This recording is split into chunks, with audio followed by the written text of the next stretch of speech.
Flight attendant kicks two young black boys off plane, but she never expected who their father was. The flight was ready for takeoff. Passengers settling into their seats. When suddenly everything changed. Two young black boys, Nathaniel and Jeremiah Carter, excited for their first-class experience, were singled out by a flight attendant who didn't ask questions, she just made assumptions. Without warning, without verification, she had them removed from their seats, humiliated in front of an entire plane. But what she didn't know, what she never even considered, was who their father was. Because power recognizes power, and by the time she realized her mistake, it was already too late.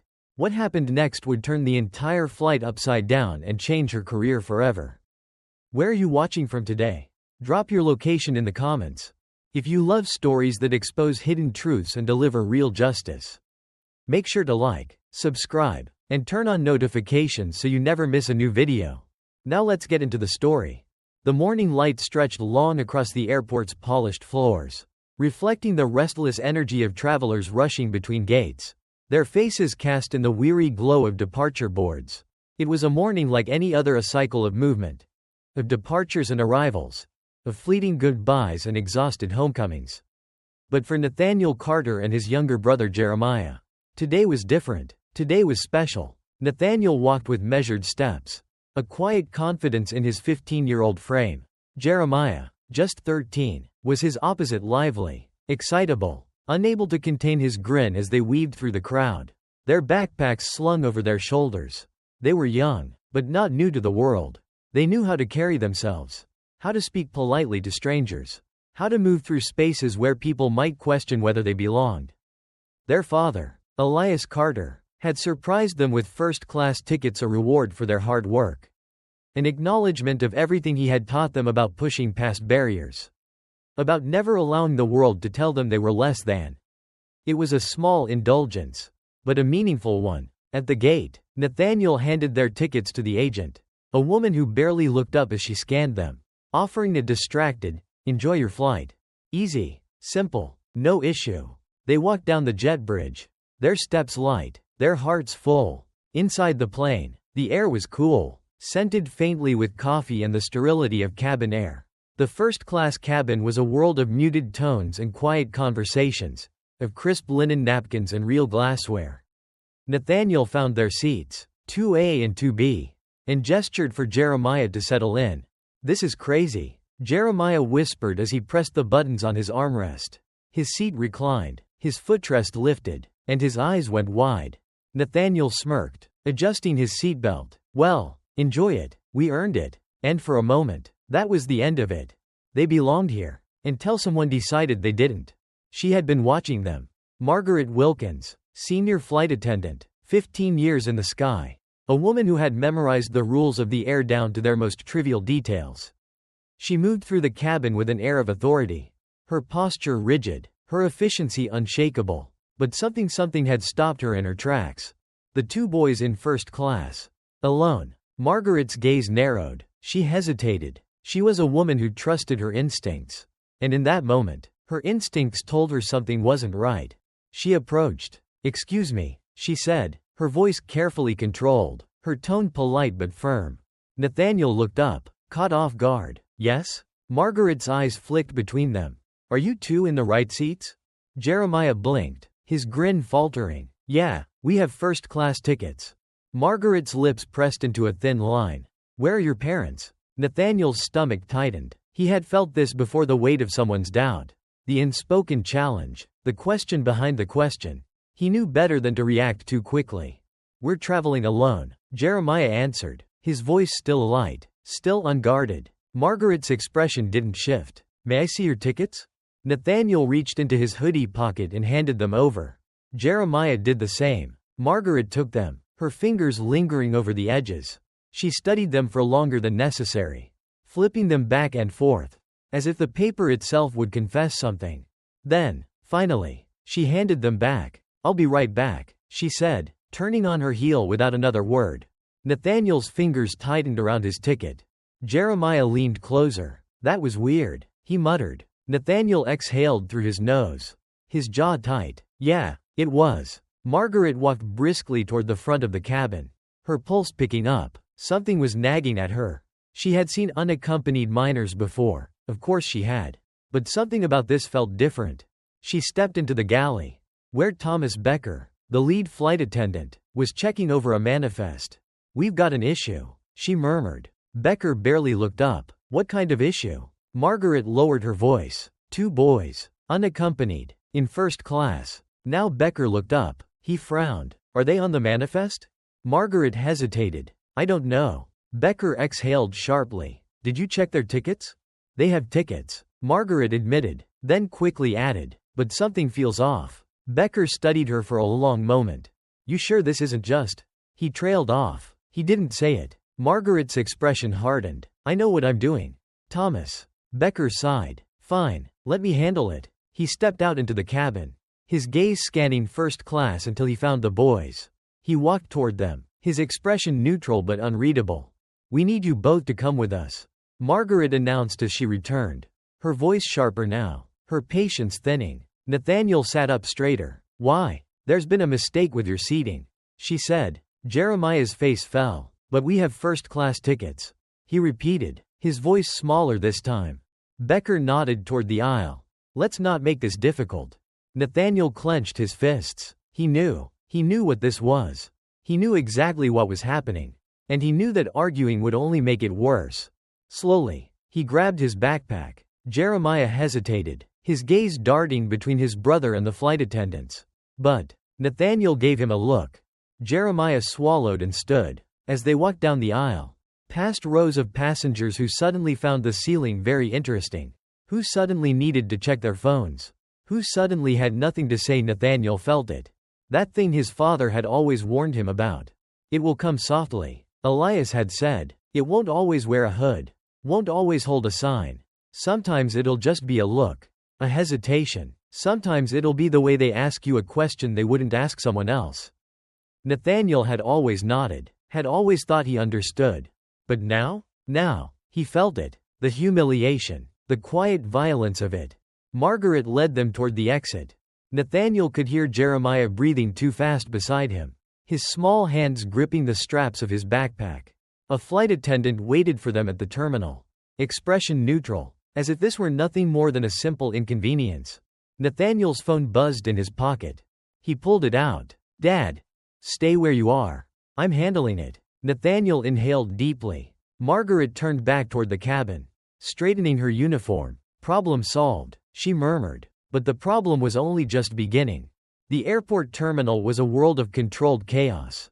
Announcements echoed overhead. Travelers moved like currents through the polished floors, rolling luggage trailing behind them like obedient shadows. Yet, for Nathaniel Carter and his younger brother Jeremiah, time had slowed to a crawl. They sat in stiff, uncomfortable chairs near the gate, their backpacks at their feet, the fluorescent lights above casting an unnatural glare over everything. Nathaniel was still holding his phone, the words from their father sitting heavy on the screen. "Dad, stay where you are. I'm handling it." Jeremiah fidgeted beside him, his fingers tapping anxiously against his knee. His usual energy was absent now, replaced by something uneasy, something close to shame. He glanced around, taking in the people walking past them, the way some barely looked at them, the way others looked too long. Nathaniel inhaled slowly, controlling his breathing, forcing himself to stay calm. She had done it so casually. That woman Margaret Wilkins, she hadn't raised her voice. She hadn't accused them of anything outright. But she hadn't needed to. She had looked at them and decided they didn't belong. And just like that, with a few clipped words and a polite, dismissive tone, she had made it real. Inside the plane, Margaret adjusted her uniform and moved through the first-class cabin as though nothing had happened. Passengers were settling in, flipping through magazines, murmuring about their own plans and destinations. But not everyone had missed it.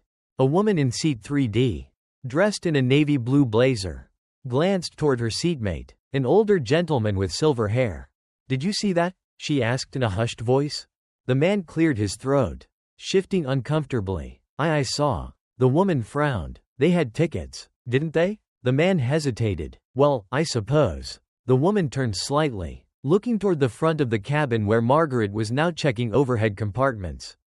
"Then why were they removed?" The man sighed, adjusting his glasses. "I don't know. Maybe there was an issue. Or maybe she just didn't like the way they looked. A silence stretched between them. Finally, the man shook his head. Not my place to say.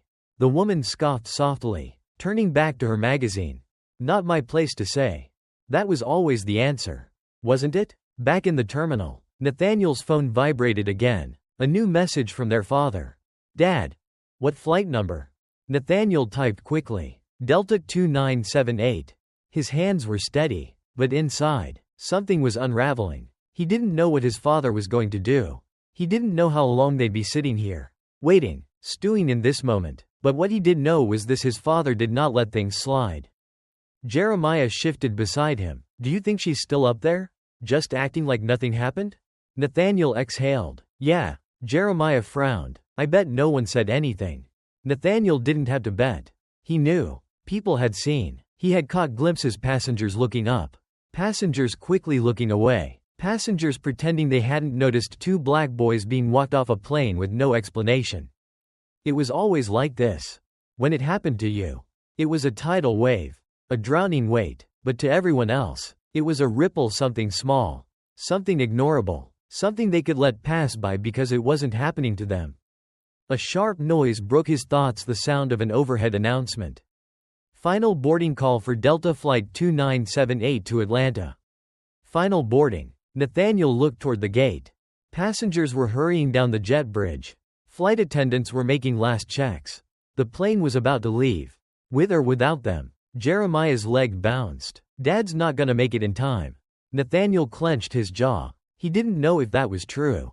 But he did know one thing. This wasn't over. Inside the cockpit, Captain Raymond Langley was scanning through his pre-flight checklist when the in-flight phone buzzed. He picked it up, expecting a routine update. Instead, a voice came through, low, controlled, measured in the way only power can be measured. This is Elias Carter. CEO's office just contacted me. We need to talk. Langley's back straightened instinctively. His hand tightened around the receiver. Go ahead, sir. Did a flight attendant just remove two unaccompanied minors from first class? Langley's pulse quickened. I wasn't informed of any removals. He admitted. Well, it happened, Elias said. His tone never rose, but it didn't have to. And those two boys? They're my sons. Langley inhaled slowly. This wasn't just a mistake. This was a disaster. He turned toward the door of the cockpit, his mind racing. A decision had been made, a quiet, easy decision that no one had thought twice about. But now, someone was thinking about it. Someone with power. Langley pressed a button on the intercom. His voice came through the cabin, clear and firm. Miss Wilkins, report to the cockpit immediately. Margaret was mid-step when she heard the announcement. She froze. Passengers looked up. Some exchanged glances. Others shifted uncomfortably. For the first time in years, she felt something she hadn't felt in a long time. A flicker of doubt. She straightened her uniform, inhaled sharply, and made her way to the front of the plane. She had no idea what was waiting for her behind that door. But she was about to find out. Margaret Wilkins straightened her uniform with stiff fingers as she walked toward the cockpit. Her steps measured, her mind racing. She had worked flights for 15 years. She had handled difficult passengers, mechanical delays, weather diversions, every kind of problem that could arise in the air. But never this. The captain had called for her. Passengers had started to notice. Some were watching now. Subtle side glances over the tops of newspapers and phone screens. Their curiosity piqued. Others remained indifferent, focused on their own routines, believing this moment had nothing to do with them. Margaret exhaled sharply before knocking twice on the cockpit door. Inside, Captain Raymond Langley sat in his chair, his expression unreadable. His co-pilot, Sarah Hughes, was beside him, her eyes flicking toward Margaret with something between curiosity and concern. Langley motioned for her to step in. Margaret did. The door shut behind her with a quiet click. Langley did not speak right away. Instead, he let the silence stretch, heavy and deliberate. Margaret's heartbeat ticked up a notch. Finally, he leaned forward, hands clasped. His voice, when it came, was calm but laced with steel. I need an explanation, Miss Wilkins. Margaret swallowed. She had prepared herself for this.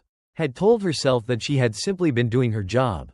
There was a seating issue in first class, she said, keeping her tone professional. 2 unaccompanied minors were in premium seats. Given the circumstances, I made the decision to remove them. Langley tilted his head. The circumstances? Margaret hesitated, just for a second, but she covered it quickly. They were alone, she explained. It seemed unusual. I wasn't informed of any unaccompanied minors traveling in first class. And I acted accordingly. Langley's gaze did not waver. Did you check the manifest? Margaret's stomach tightened. Yes or no? Miss Wilkins. The pause was damning. No, she admitted. Langley exhaled through his nose. Did you verify their tickets with the gate agent? Margaret's pulse quickened. She hesitated again. Langley's voice was quieter this time. But it carried more weight. You assumed. It wasn't a question. Margaret's mouth went dry. Langley leaned back slightly, studying her. Do you know who those boys are? Something in his tone made Margaret's skin prickle. She didn't answer. Langley answered for her. Nathaniel and Jeremiah Carter. A beat. Then, their father is Elias Carter.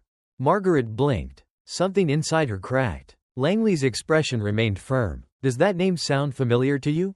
Of course. It did. Elias Carter. The man behind one of the largest private equity firms in the country.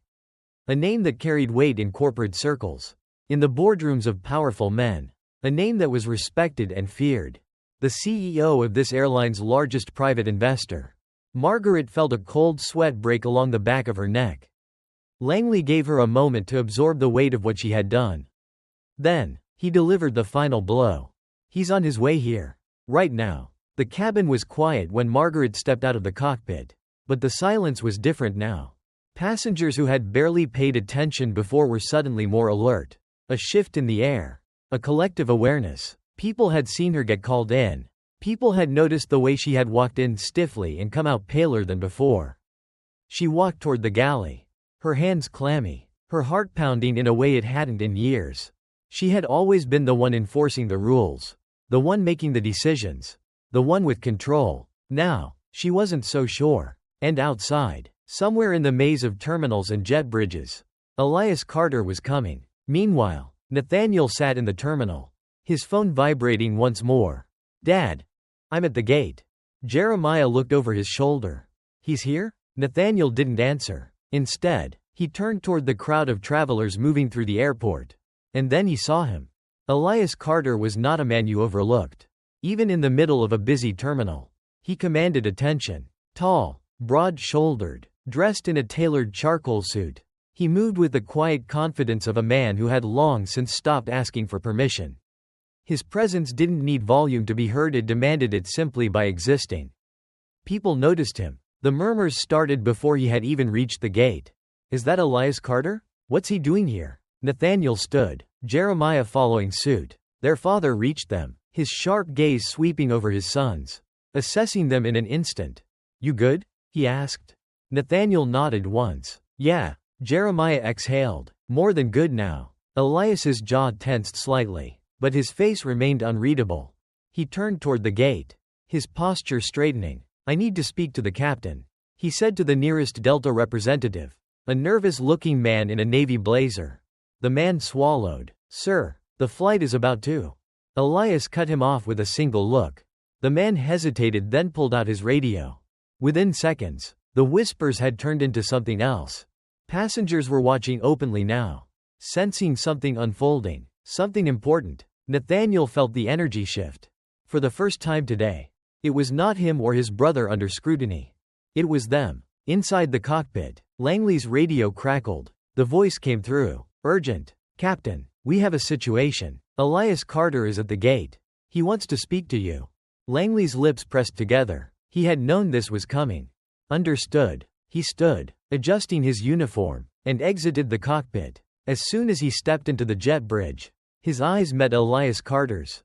And just like that, the power had shifted. Langley extended a hand. Mr. Carter. Elias didn't take it. Instead, he said, coolly, I need to know exactly why my sons were removed from their seats. Langley inhaled. He was a man who had been trained to remain composed under pressure. But even he could feel that this was not a conversation he wanted to have standing in a crowded jet bridge. Mr. Carter, he said carefully, why don't we step into my office and... No, Elias interrupted. We handle this here, in front of everyone. The same way it happened to them. Langley hesitated. Elias's voice was lower now, but sharp as glass. Because I guarantee you if I hadn't shown up, no one would have fixed this. No one would have even questioned it. Langley had no response to that. Not because it wasn't true, but because it was. Behind them, Margaret Wilkins stood in the cabin doorway, watching. Her hands were cold. Her stomach was tight. She had made a decision today. And now, she was about to answer for it. The flight hadn't left yet. But something told Margaret she wouldn't be on it when it did. The air in the jet bridge was thick with an unspoken charge. A silent tension curling beneath the surface. The hum of the airport moved around them, boarding announcements. Distant conversations. The occasional beep of a scanner, but here, in this pocket of space between the plane and the terminal, the world had narrowed to a single confrontation.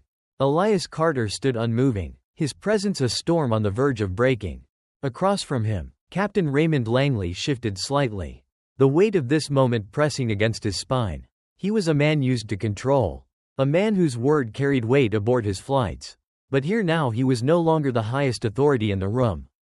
Because power wasn't just about rank. It was about who people listened to. And everyone was listening now. Margaret Wilkins remained frozen in the threshold of the cabin door, feeling the eyes of first-class passengers lingering on her back. She was not used to being watched. She had spent years watching others. Monitoring, assessing, deciding. But this was different. She had never felt exposed like this before. And worse, judged. Elias's voice cut through the space. Sharp and unforgiving. I want to hear it from you, Captain, he said, his tone controlled but carrying an edge that could slice steel. Tell me exactly why my sons were removed from their seats. Langley exhaled slowly. He could feel the passengers inside the cabin shifting in their seats. Their curiosity a tangible thing pressing against the walls of the aircraft. Mr. Carter, Langley started carefully. I was not made aware of their removal until just moments ago. Elias's eyes narrowed. That's not what I asked, he said evenly. I asked why it happened. A pause. Langley turned slightly toward Margaret. Margaret felt the shift immediately, the weight of accountability settling onto her shoulders like lead. Her breath caught. She had spent her career priding herself on efficiency, on professionalism. She had followed rules, had enforced them without hesitation. And yet, standing here now, she felt something she had rarely felt in all those years. Doubt. Langley didn't let her escape it. He turned fully toward her now, his face unreadable. Miss Wilkins, he said, his voice quieter but no less commanding. Please explain your reasoning. Margaret swallowed. Every fiber of her being told her to stay composed, to keep her voice even, to control the narrative before it controlled her. So she straightened her spine and spoke. I removed them, she said, her words clipped, rehearsed, because I was not informed that unaccompanied minors were traveling in first class. Silence. Elias's expression did not change. Did you check the manifest? He asked. Margaret hesitated. No. Nathaniel and Jeremiah stood just outside the terminal doors now, watching. They had not spoken, had not interrupted, but their presence was a weight in the room, a reminder of what had been done to them. Elias's eyes never left Margaret. Did you verify their tickets? Margaret felt her pulse quicken. I looked at them, but you didn't check. The words landed with a finality that made Margaret's stomach twist. She clenched her hands into fists, willing herself to keep her face neutral. I made a judgment call, she said, her voice quieter now. Elias tilted his head slightly. No, he said, you made an assumption. The silence that followed was suffocating. Margaret felt the eyes on her. Passengers, crew, Captain Langley, all of them waiting. But nothing, not the flight, not the uniforms, not the crisp airline policies could protect her now. Because what could she say? That she had looked at those boys and decided, in the space of a heartbeat, that they didn't belong there? That her instinct so long trusted, so long honed had told her they were out of place in first class? That she had acted not based on evidence but on a feeling? She knew she couldn't say it. But everyone here already knew. Inside the first-class cabin, the passengers had stopped pretending not to listen. The woman in seat 3D, the one who had questioned Margaret earlier, leaned forward slightly, lips pressed into a thin line. The businessman in 4A shifted in his seat, adjusting his tie, suddenly uncomfortable. It wasn't just about Nathaniel and Jeremiah anymore. It was about all the times people like them had been questioned, challenged, removed without cause, without reason, without proof. And the people who had let it happen. The ones who had watched but said nothing.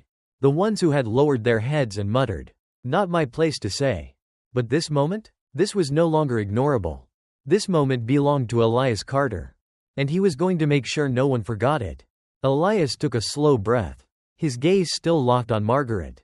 Then, he turned to Langley. "I expect my sons to be escorted back to their original seats immediately." Langley nodded. "Of course." Elias's voice dropped lower. "A final, unshakable command. And I expect a formal incident report filed with the airline before this plane leaves the ground." Langley swallowed. "Yes, sir." Elias didn't acknowledge the response. Instead, he turned slightly toward Nathaniel and Jeremiah. The boys exchanged a glance. Nathaniel lifted his chin slightly. "We're good," he said. Jeremiah smirked. "Yeah, really good." Elias nodded once. And just like that, the balance of power had shifted. Margaret felt it. Langley felt it. The passengers felt it. Because for once, the ones who had been questioned were no longer the ones being held accountable. It was the people who had done the questioning who now had to answer. Margaret swallowed hard. She had spent her career believing she was the one who enforced the rules. But now, she was realizing something far more dangerous. She had never been enforcing rules. She had been enforcing biases. And now, she was the one on trial for them. As Nathaniel and Jeremiah moved past her, returning to their seats, Margaret Wilkins felt something she had never felt before in uniform. Not control, not authority, not certainty. She felt small. And for the first time, she wondered if this is what it felt like to be them. The weight of the moment had not yet settled when Nathaniel and Jeremiah Carter walked back toward first class. Their steps were measured, unhurried, but they were keenly aware of every eye on them. Some passengers averted their gaze, pretending to be absorbed in their in-flight magazines, scrolling through their phones with exaggerated nonchalance. Others watched openly, their curiosity outweighing their discomfort. Nathaniel felt the shift in energy. The uncomfortable tension thick in the air. The same people who had looked away when they were removed now sat frozen, forced to witness their return. And that made all the difference. Because the thing about injustice, the thing about the kind of power people like Margaret Wilkins wielded was that it worked best in silence. In shadows. It worked best when no one watched. When no one questioned. When no one cared enough to call it what it was. But now, it had been dragged into the light. And light always made people uneasy. Margaret stood stiffly near the front of the plane, her uniform suddenly feeling like a costume, the crisp edges of it constricting around her like a too tight mask. She had spent years enforcing rules, correcting missteps, making sure passengers adhered to the order of things. But now, for the first time, she wasn't the one giving orders. She was the one standing on trial. And there was no script for this. She had given Nathaniel and Jeremiah their momentary punishment, humiliation disguised as protocol, and now she was being forced to give them their rightful return. That should have been the end of it. But the air inside the cabin was thick with something else. A reckoning. Margaret had no words. She had been trained for turbulence, for delays, for angry passengers demanding compensation for inconveniences that barely registered as hardship. She had not been trained for this. For the slow, unraveling realization that what she had done wasn't a mistake. It was a decision. Nathaniel slid into his seat, adjusting his seatbelt as if he belonged there all along because he had. Jeremiah, less inclined to let the moment pass quietly, leaned back, stretching his arms. "Feels even better the second time," he muttered, just loud enough for Margaret to hear. Margaret's jaw tightened, her spine straightening in automatic response. She turned to leave, to escape to the galley, to pretend the past hour had not happened. But Elias Carter's voice stopped her. "You're forgetting something." Margaret turned, forcing herself to meet his eyes. He was standing near the aisle, his stance unshaken, his tone casual but laced with something heavier. Margaret swallowed. "Sir, your sons have been returned to their seats." Elias didn't blink. "I didn't say that's what you forgot." The air between them crackled. Passengers were watching again. Margaret's throat tightened. "I've apologized." Elias tilted his head slightly. "Did you?" Margaret opened her mouth. then shut it again. Because no, she hadn't. She had called it a misunderstanding. A mistake. But she had never apologized. Not for what she had done. Not for why she had done it. And that was the difference. Margaret felt her pulse quicken. Her hands clenched into fists at her sides. She wanted desperately to be done with this. She wanted to move on. To pretend it had never happened. To slip back into the comfort of control. But she had lost that right. Slowly, stiffly, she turned toward the boys. Her voice, when it came, was quieter than before. "I was wrong," she said. The words felt foreign in her mouth. Unnatural, like she had forgotten how to form them properly. Nathaniel didn't let her off easily. "Wrong about what?" he asked. Margaret's stomach clenched. She exhaled slowly. "I was wrong to assume you didn't belong here," she said finally. A pause. A beat too long. Then Jeremiah smirked, shifting comfortably in his seat. "There it is," he muttered. Margaret turned sharply, her face burning, her hands trembling as she moved quickly down the aisle. Passengers watched her go. No one stopped her. No one comforted her. And she had never felt so small. At the front of the plane, Captain Langley exhaled slowly, rubbing his temple. He had seen difficult flights, had weathered all kinds of disasters. But this was something different. Margaret stood near the galley, her back to the cabin, her breathing shallow. Langley watched her for a long moment before speaking. "You should sit this flight out." Margaret turned sharply. "Captain." Langley shook his head. "I'll have another attendant cover your section. You need to file your report anyway." Margaret's stomach twisted.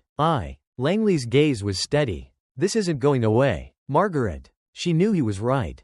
Because Elias Carter wasn't done yet. Outside, in the terminal, a team of Delta executives had already begun assembling near the gate. Their faces tight with unease. Their voices hushed as they waited. Elias Carter had already made one call. By the time this plane landed, the entire airline would know what happened here. And Margaret Wilkins would be the lesson they all learned from. Inside the plane, Nathaniel and Jeremiah sat back, their father beside them, the storm passing behind them. For years, their father had told them what it meant to move through the world in their skin. How it would make people doubt them. How it would make people question them. How they would have to be twice as good, twice as prepared, twice as patient. And even then someone would always try to make them prove they belonged. But not today. Not this time. This time, the ones who had done the doubting had to answer for it. Jeremiah stretched, nudging his brother. "You think she'll be here when we land?" Nathaniel smirked. "No," he said. And for the first time since they had stepped on this plane, he knew it was them, not Margaret Wilkins, who would be staying in first class. The plane had settled into its rhythm. The cabin humming with the low murmur of conversation. The quiet clinking of glasses. The occasional rustle of newspapers. The worst of the turbulence had passed. At least, for some. Margaret Wilkins sat in the galley. Her back stiff. Her hands folded tightly in her lap. Her uniform still crisp. Her name tag still neatly pinned. But something had changed. Something that would not be easily undone. She had spent years believing she was the one in control. That her authority, her word, was the final say in any situation. But now, she realized that the power she had wielded so easily, so carelessly, was not hers at all. It had been borrowed, a privilege given, not earned. And now, in the span of a single flight, it had been taken back. The people she had once looked at with quiet dismissal had turned the mirror on her. Forced her to see what she had been too comfortable to acknowledge. And the reflection was not kind. A different silence. In first class, Nathaniel sat with his seat reclined, staring out the window. The sky stretched endless beyond the glass. A sea of blue, quiet and still. He had never been this aware of a silence before. It wasn't the same silence as before, the suffocating, embarrassing silence when they were walked off the plane. This was different. This was the kind of silence power made. The kind that commanded attention, not erased it. The kind that said, "We are here. We always belonged here. And now you have to face that." Beside him, Jeremiah was still grinning, shifting in his seat with satisfaction. "Did you see her face?" he muttered, low enough so only Nathaniel could hear. Nathaniel smirked. "Yeah." Jeremiah exhaled dramatically, stretching his arms. "I mean, you think she even gets it? Like, really gets it?" Nathaniel didn't answer right away. Because that was the thing. Wasn't it? Did people like Margaret Wilkins ever really get it? Or did they just get caught? The whispering truth. Back in the galley, Margaret wasn't alone. Another flight attendant, Helena Torres, leaned against the counter, arms crossed. She had watched the entire thing unfold from a careful distance. The way people do when they know better than to step into something not meant for them. Now, she studied Margaret, her expression unreadable. "You okay?" she asked finally. Margaret flinched at the question. It was a simple question. A polite one. But in this moment, it felt like something else. It felt like a test. A test of whether she would finally acknowledge what had happened. What she had done. Margaret cleared her throat. "I'm fine." Helena raised an eyebrow. Margaret forced herself to meet her gaze. "I was just following protocol." Helena let out a soft, almost amused laugh. "Protocol," she repeated, shaking her head. "That's what you're calling it?" Margaret's fingers curled against her lap. "Excuse me?" Helena shrugged, but her eyes were sharp. "I've worked with you for years. Margaret, I've seen you enforce a lot of protocol." She tilted her head slightly. "Funny thing is, I don't remember you ever pulling anyone else out of first class before checking their tickets." Margaret's stomach twisted. "That's not fair." Helena sighed. "No, Margaret," she said, voice softer now. "What happened to them wasn't fair." A pause. A beat too long. And then, "What do you think would have happened if their last name wasn't Carter?" Margaret's breath caught. Helena didn't need to say more. Because Margaret already knew the answer. Nathaniel and Jeremiah had gotten their seats back. They had gotten their justice. But what if their father hadn't been a man with power? What if he had been someone who couldn't make a call and stop a flight in its tracks? What if he had been just another black man, pacing his kitchen, calling a customer service line that didn't care, arguing with people who had already decided his sons weren't worth listening to? Would anyone have questioned Margaret then? Would anyone have cared? The truth that lingers. Margaret pressed her hands against her knees, steadying herself. She had convinced herself for years that she was a fair person. That she treated everyone equally. That she was good at her job. And maybe that was true. But none of that had stopped her from doing what she had done today. None of that had stopped her from making a quiet, effortless decision to believe that two young black boys did not belong in the space they had already paid to be in. And that was the problem. Not that she had made a mistake, but that she hadn't even thought of it as a mistake until she was forced to. Until Elias Carter made her see it. The reckoning. Margaret looked up suddenly, her body stiffening, because she heard something, not loudly, not in any obvious way, but it was there. Passengers whispering. Not about Nathaniel, not about Jeremiah, about her. She had spent her entire career speaking with authority. Her words final, her judgment unquestioned. But now, she was the subject of the whispers. Now, she was the lesson being learned. Margaret turned away, staring blankly at the rows of neatly stacked trays in the galley. She would not recover from this. Maybe not today, maybe not tomorrow, but one way or another. This moment would follow her. Because power had shifted. Because this time, the silence had not saved her. And she would never forget what that felt like. The power of presence. In first class, Elias Carter sat back in his seat, his expression unreadable as he watched his sons settle in. They had won, but victory in moments like this was never truly clean. Because Nathaniel and Jeremiah would remember this. They would remember the looks, the whispers, the feeling of having to sit still, to remain polite, to wait for their father to come fix what should never have happened in the first place. And they would know this was only one battle. There would be more, because there was always more. Elias exhaled slowly, glancing at his eldest son. Nathaniel felt the weight of his father's gaze and met it steadily. "You good?" Elias asked. Nathaniel nodded. "Yeah." Elias studied him for a moment longer, then turned his attention forward. The flight would take off soon. The moment would pass. The world would continue. But this would not be forgotten. Not by Margaret. Not by the passengers who had witnessed it. And certainly not by the Carters. Because this was the thing about people like Elias Carter. They never had to raise their voices. Because the truth did the work for them.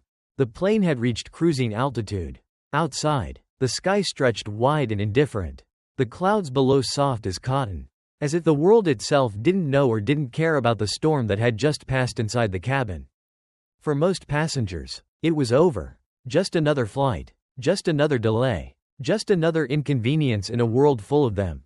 But for Elias Carter, for Nathaniel and Jeremiah, and for Margaret Wilkins, the air had not yet cleared. Because injustice does not disappear just because the moment passes. Because some storms don't end, they just move forward. The burden of knowing. Nathaniel adjusted his seatbelt, shifting slightly. First class felt different now. Not as comfortable, not as weightless. He could feel the weight of what had happened still pressing against his shoulders. The whispers had stopped, but the stares had not. People still stole glances when they thought he wasn't looking. Some were quick, barely a flicker of the eye. Others were longer, heavier, uncertain. He wondered what they saw. Did they see two black boys who had been wronged? Or did they see two black boys who had won and feel uneasy about it? Did they see power in them now? Or did they resent that power had been forced to acknowledge them at all? Nathaniel knew enough about the world to know that both things could be true at once. He glanced toward Jeremiah, who had taken off his sneakers and was now scrolling on his phone as if none of this had happened. But it had. And it would happen again. Maybe not tomorrow. Maybe not next week. But one day somewhere, sometime someone else would look at them and make another quiet decision. And the fight would start all over again. Margaret's reckoning. Margaret had never felt the air on a plane feel this tight before. She sat near the galley, staring at the wall, the hum of the engines filling the silence around her. For years, she had believed herself to be someone who followed the rules. Someone who kept order. Someone who knew how things were supposed to be done. She had always trusted herself. But today, that trust had cracked. Because how could she trust herself now, knowing that she had never once questioned her own biases before today? And how many times had she made a decision just like this one, small, easy, without hesitation, without ever being forced to face the weight of it? How many times had she been wrong without anyone powerful enough to stop her? Margaret exhaled slowly, her hands trembling as she reached for a napkin, pressing it between her palms just to have something to hold on to. Her mind played back the moment, that sharp, cutting moment when Elias Carter had said it out loud. No, you didn't make a mistake. You made an assumption. It had been the first time in her career that someone had held up a mirror to her so directly. And she had not liked what she saw. The cost of being seen. Elias Carter sat with his arms crossed, his mind already miles ahead. He had seen this play out before. Not just for his sons. Not just for himself. But for his father, his grandfather, and every man who had come before him. The setting was always different: an office, a sidewalk, a courtroom, a restaurant, a school. But the moment was always the same. Someone deciding, with a single glance, that you did not belong. And if you challenged them? If you forced them to see you? Then suddenly, it became their problem. Suddenly, they became the victim. And you? You became the threat. Elias had watched it unfold in boardrooms full of men who smiled too easily, who spoke of meritocracy and fairness while locking doors behind them. And he had watched it unfold today in the body language of a flight attendant who had never been questioned before, who had never had to defend herself before, and who was now sitting somewhere on this plane, knowing she had lost something she could never quite get back. It was a rare thing, to force the world to see itself. But today, it had happened. And Elias knew that the people on this flight, whether they admitted it or not, would not forget. The fallout begins. Somewhere on the ground, in an office far away from this cabin, a corporate fire had already started. The airline had been notified. The board had been alerted. Lawyers had already begun drafting responses to the inevitable questions that would come when the news got out. Because it would get out. People had seen. And when powerful men decide they want something known, it is known. The executives scrambling to put together statements didn't care about Nathaniel and Jeremiah. They cared about the financial implications of what had just happened. They cared about the consequences of having someone like Elias Carter furious enough to make phone calls. Margaret Wilkins would soon find out what it felt like to have assumptions made about her. She had thought she was untouchable. She had thought her authority meant something. But now, she was just a liability. The truth that lingers. Nathaniel closed his eyes for a moment, trying to push it all away. But the feeling lingered. This wasn't just about today. It was about every day like it before. It was about every time his father had told him to be careful, to be aware, to never let his guard down. And now, it was about the fact that no matter how careful, No matter how prepared, they still had to fight just to sit where they had already paid to sit. Nathaniel turned to his father. His voice quieter now. "Do you think she really understands what she did?" Elias glanced at him. His answer was simple. "No." Nathaniel nodded slowly. He had figured as much. "But she understands what it feels like to be powerless now." Elias continued. "And for people like her, that's the worst kind of punishment." Nathaniel exhaled. "So what happens next?" Elias leaned back, his gaze shifting forward again. "She disappears." Jeremiah raised an eyebrow. "They're going to fire her?" Elias shook his head. "No, they'll let her quit before it comes to that. Because that was how it always worked. Wasn't it? The people who made these decisions, the ones who made the assumptions, the ones who carried their biases so effortlessly through the world, were never punished in the way they deserved. They were simply removed quietly. Forgotten quickly. Replaced easily. Margaret Wilkins would fade. But the system that created her would remain. And that was what truly needed to be changed." Elias sighed, checking his watch. They still had hours left on this flight. And then somewhere in the next city.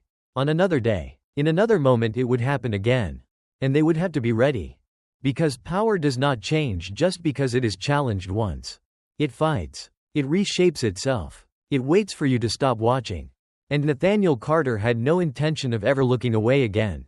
The plane descended smoothly, the cabin settling into that quiet, reflective stillness that always came at the end of a flight. The tension of takeoff had faded.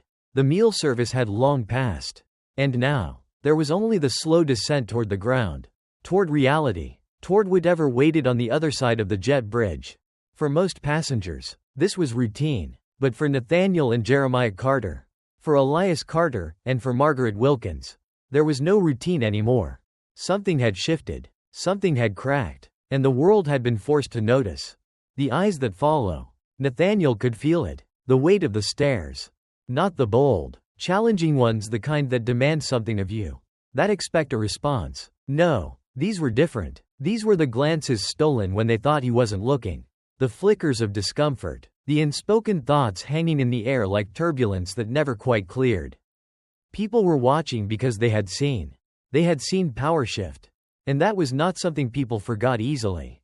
Nathaniel turned to his father, who sat composed as ever, staring straight ahead, his fingers lightly tapping against the armrest in a rhythm only he understood. "Do you think this is over?" Nathaniel asked. Elias didn't look at him. Not at first. He simply exhaled, slow and steady, like a man who had been asked this question too many times in too many different ways. Then, finally, he spoke. "No." Nathaniel nodded. He had expected that answer. Because nothing like this was ever truly over. The collapse of Margaret Wilkins. Near the galley, Margaret Wilkins stood frozen in place, watching the final descent on the cabin screen, her fingers digging into the fabric of her uniform. She had lost control of the narrative. And for someone like her, that was worse than losing the job itself. Because power, the kind she had wielded so effortlessly, relied on being the one who spoke first. It was about setting the terms.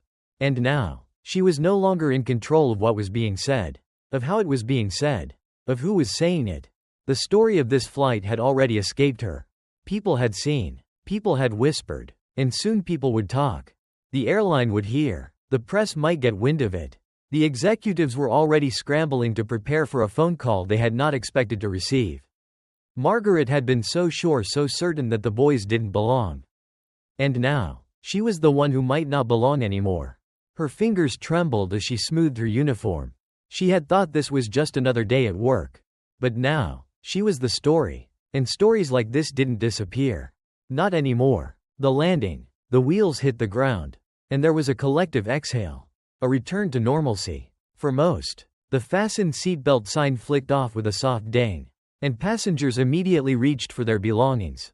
Stretching, shifting, preparing for their departure. But no one rushed off the plane just yet. There was a hesitation awaiting. Elias Carter did not move. Nathaniel and Jeremiah remained in their seats. Their postures relaxed, but their presence still commanding attention. And Margaret Wilkins? She did not step forward. She did not move toward the door. Did not make any effort to fade back into the routines she had once controlled. Because she was waiting, too. Waiting to see if what she feared most was about to happen. And then, the final blow came. The escort. The cabin doors opened, and the first person to step inside was not a passenger. It was an airline executive. A man in a dark suit. Polished shoes. The kind of presence that didn't usually step onto planes unless something had gone very, very wrong. Margaret's stomach turned. The man didn't acknowledge her at first. Instead, he scanned the cabin, found Elias Carter, and gave him a polite nod. "Mr. Carter," he said smoothly, "on behalf of the airline, we deeply regret what happened today." The cabin was dead silent. Margaret closed her eyes for half a second. No, no, no. This wasn't how it was supposed to happen. She was supposed to be able to handle this. To apologize. To fix it. To bury it before it became something more. But Elias Carter had made sure this was not something she could bury. Nathaniel tilted his head slightly, watching the executive with careful curiosity. Jeremiah smirked, shifting in his seat. And Elias? Elias did not smile. He did not nod in return. He simply looked at the man, his expression unreadable. And then, without breaking eye contact, he said the quietest, most damning words of all. "Fix it." The executive swallowed. "Of course, sir, we." Elias raised a hand, silencing him. And that was all. That was all that needed to be said. Because power didn't need to yell. Power didn't need to demand. Power simply required that you listen. And everyone on that plane was listening. Margaret's fall. The executive finally turned to Margaret. His expression was polite, professional, but he did not smile. He did not offer her the benefit of the doubt. He simply said, in the same clipped, careful tone he might use to dismiss a poorly performing employee, "Ms. Wilkins, I need you to come with me." It was not a request. It was a sentence. Margaret's face burned. Her breath caught in her throat. This was it. This was the moment. She wanted to argue, to defend herself, to explain that she hadn't meant it. She hadn't realized. She was only doing her job. But those words had already lost their meaning. Because now she knew what it felt like to be removed from a space she thought she belonged in. And everyone was watching. Margaret inhaled sharply, squared her shoulders, and walked past the first-class cabin, past the rows of passengers who had watched her make a choice, past Nathaniel and Jeremiah, who did not look away as she passed, and past Elias Carter, who didn't need to say another word. Because he had already won. Margaret stepped off the plane. And just like that she was gone. The power that remained. The plane was still. Then, slowly, as if waking from a long silence, passengers began to move again. People whispered. People shifted uncomfortably. People would remember. Nathaniel exhaled and turned to his father. "That was something," he said. Elias nodded. "Yes." Jeremiah grinned. "You think she's ever gonna forget this?" Elias smirked, just slightly. "No. Because the world had forced her to see. And once you saw the truth, you could never unsee it again." The final descent. As the Carters stepped off the plane, the world outside the airport moved on. As if nothing had happened. Because that was the truth. Wasn't it? The world did not change in a single moment. But moments like these added up. And one day, maybe, there would be enough of them to make the world finally see what it had so long refused to acknowledge. That power did not belong to those who assumed they had it. It belonged to those who knew how to make the world listen. And today, the world had listened, and it would never forget.